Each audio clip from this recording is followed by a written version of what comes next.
Hi, everybody. Welcome to our webinar, Advancing Watershed Restoration Through Diversity, Equity, Inclusion, and Justice, or DEIJ. This webinar will include a summary of the work that the DEIJ consultant, SKIO Solutions, has done in partnership with the Chesapeake Bay Program's Diversity Work Group. From 2018 through 2020, SKIO worked with our diversity work group to develop a tailored DEIJ strategy for the Chesapeake Bay Program Partnership. You'll hear about the process that led to the development of this strategy, as well as get an overview of its recommendations and priority actions. The webinar will conclude with some updates on how we at the Chesapeake Bay Program are starting to implement the recommendations in the DEIJ strategy. Before we start our presentation, we'd like to introduce ourselves. My name is Tawana Phillips. I work for the EPA, and I am the Diversity and Local Engagement Coordinator for the Chesapeake Bay Program. Sarah and Ivan, could you say a few words about yourselves? Sure, thanks, Tawana. This is Sarah Malpass. I'm a senior associate at SKIO and have been one of the staff supporting the Chesapeake Bay program as we developed the DEIJ strategy and as well as the implementation follow-ups. Hi, everyone. My name is Ivan Hernandez. I'm an environmental management staffer to the Bay Program's Diversity Work Group. Excellent. Thank you both. So in this presentation, Ivan will first present an overview of the Chesapeake Bay Program and the Chesapeake Bay Watershed Agreement, as well as some key terms related to DEIJ. Next, you will hear from Sarah on the Chesapeake Bay Program's DEIJ Readiness Assessment and the DEIJ Strategy, which is titled Restoration from the Inside Out, a DEIJ Strategy for the Chesapeake Bay Program. Finally, you will hear from me on our implementation updates. I will now pass it over to Ivan, who will get us started. Hi, everyone. As Tawana mentioned, I'll be going over the Chesapeake Bay Program and the Chesapeake Bay Watershed Agreement. Next slide. To give you an overview, the Chesapeake Bay Program, we are a regional partnership that is devoted to restoring and protecting the Chesapeake Bay and its watershed. Our partnership is comprised of nearly 40 agencies and programs in all 6 of the states that reside within the watershed, plus the District of Columbia. We also partner with about 19 federal agencies, around 1,800 local governments, 20 academic institutions, and 60 NGOs. Next slide. The Bay Program is organized into leadership groups, advisory committees, and goal implementation teams and work groups.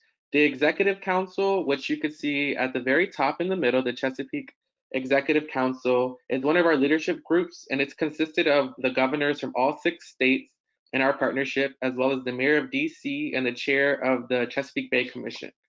Our 3 advisory committees, which you could see on the left-hand side of this diagram, provide perspectives from local government leaders, citizens, and residents, and also scientists. And our goal implementation teams and work groups, which are at the bottom of the diagram, work on specific management strategies and actions to meet collective partnership goals. Next slide. In 2014, the Executive Council signed the Chesapeake Bay Watershed Agreement, which outlines 10 goals and outcomes for the restoration of the bay, its tributaries, and lands that surround them. Specifically, the stewardship goal, which is listed as number 6 on this list, aims to increase the number and diversity of local citizen stewards and local governments that actively support the partnership's conservation and restoration efforts. Within the stewardship goal, we have the diversity outcome, which charges our partnership to identify stakeholder groups that are not currently represented in leadership, decision-making, or implementation roles of our current projects, and charges us to actively engage these communities in meaningful ways. Next slide. So now I'm going to be talking about DEIJ and going over and breaking down each letter of the acronym. Next slide. So the first letter is D, stands for diversity or diverse. This is probably a term you're familiar with, and it's all about analyzing and taking into account the elements of human difference that exists within the demographic mix of a specific collection of people. Examples of human differences can be things like our race or ethnicities, our socioeconomic status, our religious beliefs or our faith, or truly any part or element that comprises one's identity. Next slide. Inclusion, by contrast, refers specifically to the degree to which diverse individuals are able to meaningfully engage in the decision-making process within an organization or group. Ideally, diversity and inclusion go hand in hand. As organizations strive to increase representation in their workforce, they should also strive to meaningfully engage and include these individuals in tandem. Next slide. With that being said, it is possible to be diverse without being inclusive, and that is not the outcome that we hope to achieve. Simply put, it's not enough to increase representation alone.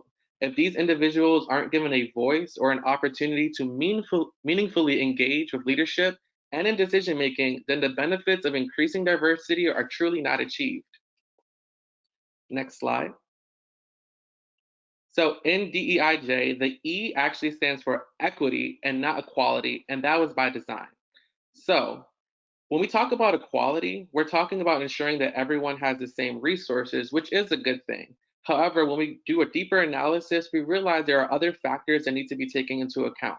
So if you look at this diagram on the top, you see equality. You see 4 individuals and they have been all given access to the same exact bike, which you can think of as a resource. While this is equal since everybody was given the same exact bike, it is actually not equitable because upon further analysis, only one individual can maximize their use of the bike. So if you take a closer look, the first individual uses a wheelchair. So giving them a bike that isn't accommodated to their individual needs doesn't really do much for them and they can't maximize their use of that resource. The second individual appears to be too tall for the bike. So it doesn't allow that individual to make use of that resource in a meaningful way. The only individual here that seems to be able to maximize their use of their resource and thrive is the third person because they seem to be the appropriate height for the bike that the bike was designed to accommodate. Equity, by contrast, takes into account the underlying or root causes of disparities within our society. So applying that to this example, we see that equity will look like taking the specific needs unique to each person and adjusting the resource to allow everyone to maximize their use of that resource and to thrive. Next slide. So again, equity is all about improving impartiality and fairness within our institutions and systems. And when we do that, we work closer towards achieving a thing called justice. So as you can see, when we take into account the needs and accommodations for each individual for them to thrive, they're able to get resources, have access to resources that they can maximize their use of. And that is truly what equity is all about. Next slide. So to sum it all up, in an equitable society, everyone gets what they need to thrive. And that's the outcome in which we're hoping to achieve.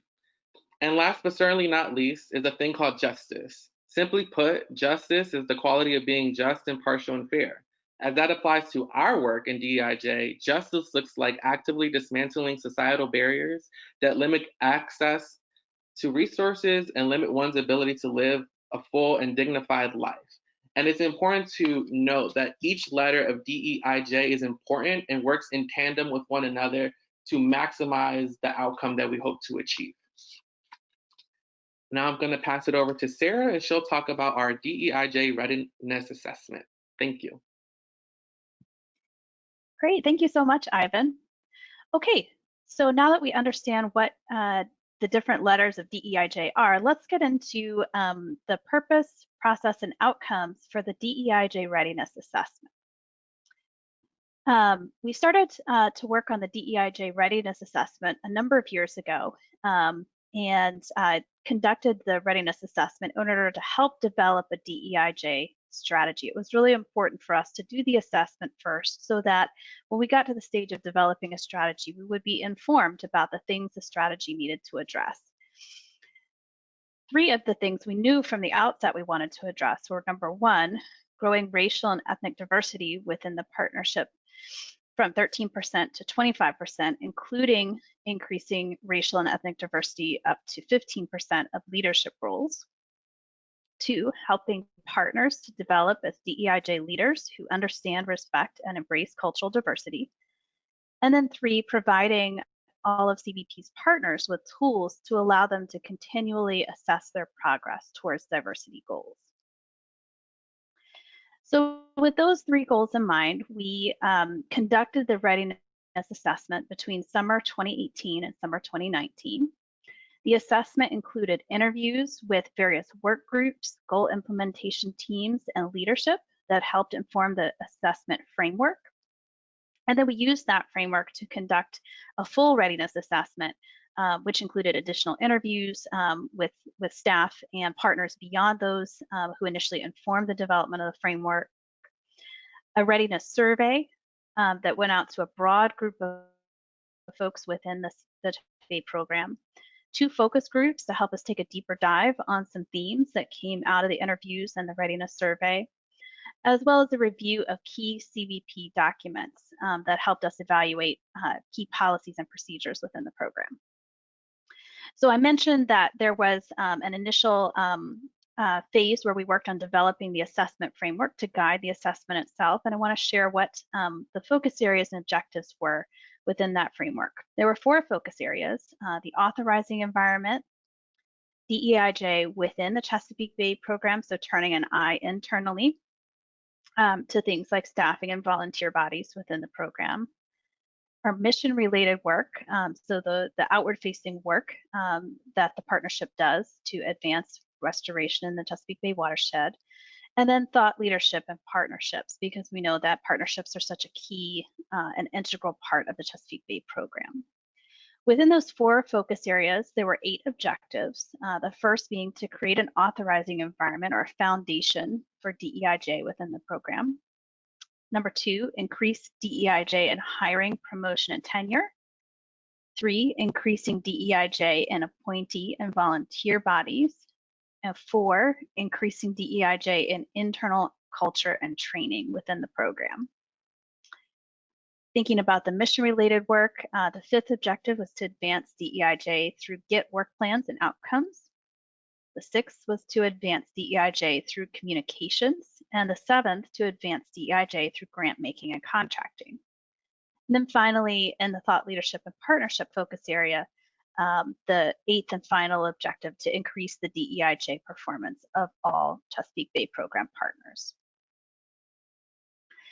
So once we had conducted the readiness assessment, some of the key outcomes that we found were that the program has established a strong foundation, but there's a lot of work still to do to advance DEIJ within the Chesapeake Bay program and through your watershed restoration work.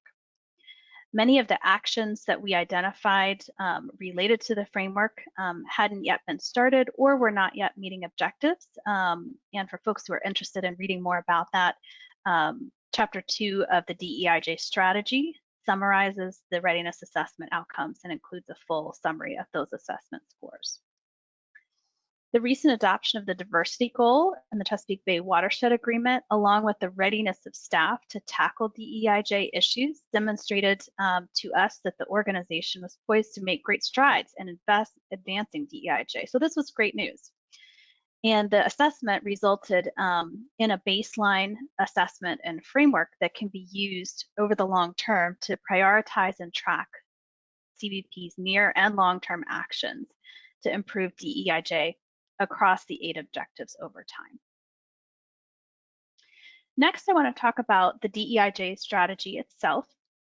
The document is called Restoration from the Inside Out.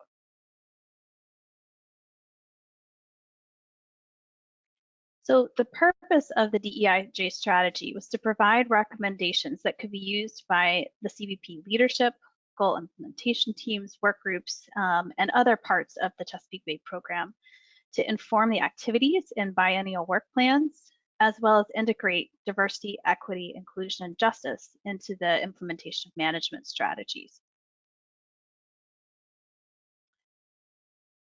One of the key themes of the DEIJ strategy is the recognition that, like the Bay itself, successful DEIJ efforts as well as environmental justice efforts require a healthy ecosystem to thrive. In other words, there needs to be a healthy space within the program to have these conversations, to advance implementation efforts, to learn from trial and error, and to have an ongoing dialogue about how to advance DEIJ in order for the program to be effective in that space.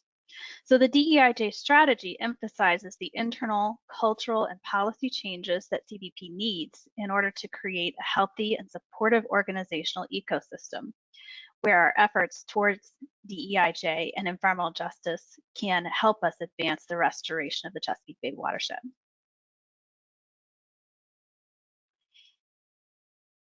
So the first strategy in the DEIJ strategy is to strengthen CBP's authorizing framework. There are 6 actions listed under the strategy. Adopting a clear and succinct DEIJ statement, and Tawana will talk a little bit in a few minutes about progress on that front. Updating the CBP management strategies to articulate the roles of diversity, equity, inclusion, and environmental justice. Clarifying language in some of CBP's authorizing and governance documents, especially with relationship to distinguishing a priority on developing long-term relationships with organizations who are run by and primarily serve communities of color and other underrepresented communities. Updating the governance and management framework for the Chesapeake Bay Partnership, biennially incorporating changes related to the DEIJ strategy annual action priorities through both the diversity outcome management strategy and the outcome logic table and work plan. And then finally, in addition to diversity and environmental justice, which are already defined in the Chesapeake Bay Watershed Agreement, a recommendation to explicitly include the language of equity, inclusion, and justice in any future iteration of the agreement.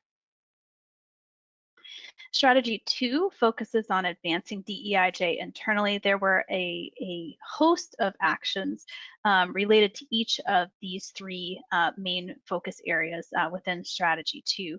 But broadly speaking, the actions fell within 3 categories, focused on diversity inclusion for staff, appointees, and volunteer bodies, building a common understanding of and expanded capacity for DEIJ, and institutionalizing efforts to advance DEIJ internally. Strategy 3, advancing DEIJ in the program's mission-related work, included a number of key recommendations, among them clarifying the distinction between organizations that are run by and primarily serve communities of color and other underrepresented communities versus organizations that engage these communities. One of the key insights that we had during the assessment process is that CBP has historically been fairly strong at engaging folks in the second group, but there's room for improvement and growth in engaging and developing long-term relationships with organizations that fall into the first category. The second action item was to build relationships with communities of color, low-income communities, and other underrepresented groups, and incorporate these groups into decision-making and implementation. So going back to what Ivan talked about, making sure not only that we're paying attention to diversity, but actually to inclusion in decision-making as well. Number 3, advancing DEIJ through incorporating DEIJ considerations into GIT work plan development and implementation. Advancing DEIJ through explicit incorporation into the grant-making functions of CBP. And then reviewing and strengthening DEIJ and watershed restoration, outreach, materials, activities, and events. And then finally, Strategy 4 focuses on the program's relationship to the performance of its partners and providing thought leadership and tools and resources for those partners to increase their capacity. So the first recommendation was to increase partners' access to DEIJ training and capacity building. That's another thing Tawana will talk about when she covers implementation in a few minutes. Sharing the CBP's DEIJ strategy or policy with CBP partners once it is developed. Number 3, building off the dissemination of the DEIJ statement by offering a follow-up webinar for CBP partners that takes a deeper dive into DEIJ plans, tracking, and assessment. Number 4, developing and distributing straightforward and accessible guidance on including DEIJ and EJ criteria in grant targets and evaluation, so that CBP partners can learn from the lessons learned that CBP is having as it makes strides in these areas itself. Number 5, and very similarly, developing and sharing any DEIJ communication and distribution guidance that the program develops with its partners. And then finally, developing tracking and reporting guidance that could be shared with the partners as well. In addition to these recommendations, the DEIJ strategy further breaks down each recommendation into action steps. And so here's just a screenshot of one of the action plans that's included under the Advancing DEIJ internally category. You can see that the action itself is broken down into some sub-steps and phasing measures of success, who is leading the effort and who can support it, as well as potential tools and resources that can be used to support the effort. At the close of the DEIJ strategic planning process, we focused some effort on identifying what the near-term priorities for implementation should be. We came up with 10, and I'll just cover those briefly before passing it back to Tuana to talk about implementation. The first is to emphasize strengthening CBP's authorizing environment through development of that DEIJ statement and updates of other authorizing documents. Second, to increase diversity and inclusion for staff, appointees, and volunteer bodies, with a focus on learning from people of color about their experience within the culture of CBP. So identifying where things are working and where they aren't, and where we could do a better job as a program of increasing inclusion. Number 3, building a common understanding of DEIJ through the trainings that I mentioned earlier. Number 4, institutionalizing efforts internally by disseminating tools and resources that are developed under this phase of work, and by budgeting for additional investments in 2021. Number 5, distinguishing between those organizations that are run by and primarily serve communities of color and other underrepresented communities within the partnership versus organizations that engage these communities, and making sure that understanding is dispersed broadly across the program. 6, building relationships with communities of color, low-income communities, and other underrepresented groups, with a focus on listening through participation in environmental justice-led gatherings and developing a better understanding of who is already operating in this space so that CBP can strategically invest in partnerships and relationship building. Number 7, exploring options and determining a process for starting a community advisory board or similar entity composed of compensated environmental justice leaders and representatives from organizations led by people of color and other underrepresented groups. And I think Tuana will talk a little bit more about this one in detail as well. Advancing diversity, equity, and inclusion through GET work plan development and implementation, with a focus on incorporating leaders from communities of color and low-income communities into decision-making and implementation of those work plans. 9, advancing diversity, equity, and inclusion through grant making, with a focus on updating the DEIJ and EJ related criteria in grant targets and evaluation. And finally, number 10, focusing on dispersing these lessons learned and tools to help advance the DEIJ performance of CBP partners. So just to sum it up, some of the implementation principles the report highlights: restoration happens from the inside out in order to make sure that we are effectively advancing watershed restoration in a way that is compatible with diversity, equity, inclusion, and justice. We have to make sure we're making the internal investments inside CBP so that we have the capacity to do the work in an outward-facing way. Key to success, you saw in the action plan example that I gave that measures of success were included for each of the action items. And we want to make sure that there are reporting procedures in place to make sure that we're tracking progress over time, and that we are measuring both implementation actions as well as their impact. So making sure that our process as well as our outcomes are moving us closer to the diversity, equity, inclusion, and justice goals we have for the partnership. Now I'll pass it to Tuana to talk about implementation updates. Thanks, Sarah. So as Sarah mentioned in her overview, one of the first recommendations in the DEIJ strategy is to adopt a clear and succinct DEIJ statement. So once the DEIJ strategy was finalized in April, we decided this was an important step and began working to develop a statement. DEIJ statements are something that many of our nonprofit partners have adopted in recent years. A DEIJ statement is an outward proclamation that an organization values and is committed to diversity, equity, inclusion, and justice. It is meant to be evergreen, or in other words, it should live and be relevant for a long time. So to develop our statement, we first asked both our diversity work group and our management board what a statement should include. Using the feedback that was gathered, SKIO developed an initial draft of the statement. Then the next few months, we worked iteratively with the diversity work group, management board, and principal staff committee to continue editing the statement. On August 18th of 2020, this statement was finalized and announced by the Chesapeake Executive Council. It is 2 pages long and includes on the second page the signatures of the Executive Council members.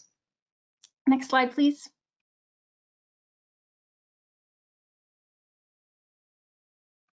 In the DEIJ statement, the Executive Council reaffirms the Chesapeake Bay program's commitment to embrace DEIJ in all areas of our partnership. It articulates our commitment to strengthen DEIJ in our organizational structure, policies, goals, and activities, engage, recruit, and retain leadership, staff, appointees, interns, and volunteers that reflect the diversity of the people living within the Chesapeake Bay region, foster a culture of inclusion, respect, and mutual learning, develop long-term relationships, partnerships, and increase collaborative planning with underrepresented stakeholder groups, ensure the benefits of our science, restoration, and partnership programs are distributed in a fair and equitable manner, and continue to learn and share best practices as an organization. Next slide.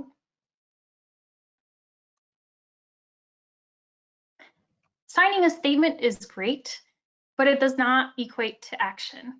Therefore, our principal staff committee announced on the same day in August a DEIJ action statement to accompany the Executive Council DEIJ statement. This action statement is 3 pages long, and it includes 5 actionable commitments, some which are bound by timelines. These commitments have been described by others as having teeth and are guiding a lot of our current work. Next slide, please.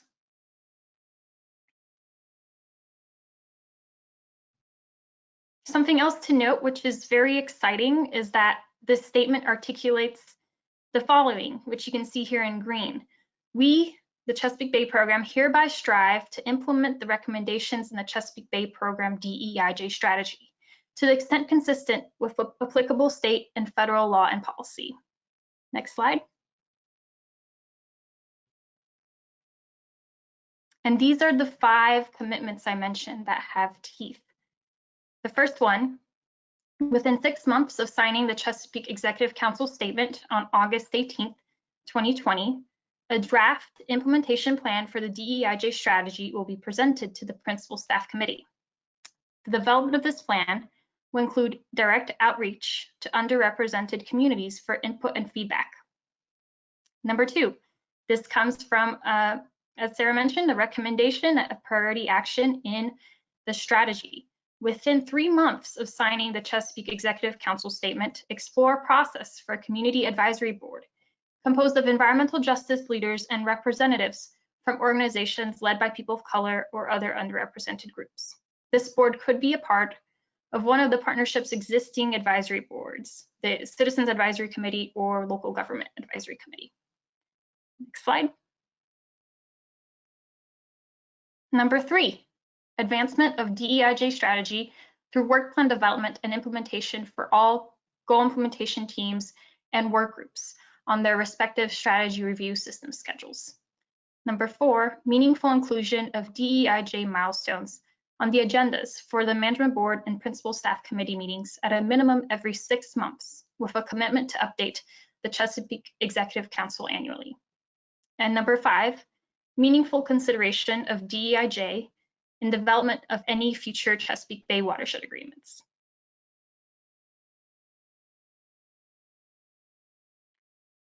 So at the time of this webinar, which is November 2020, we have several ongoing efforts to meet the Principal Staff Committee action statement commitments.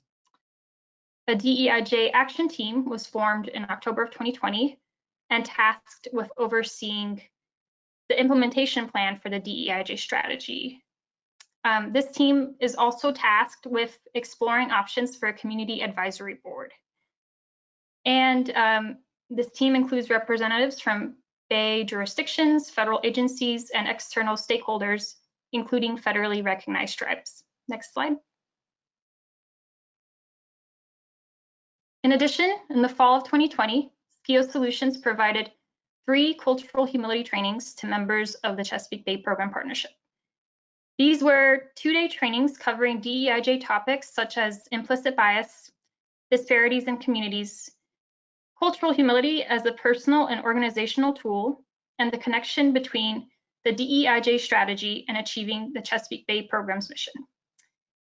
There were approximately 70 participants over 3 sessions, and of course, we are looking into options for future trainings, cultural humility or other trainings as described in the DEIJ strategy. So watch out for future training sessions.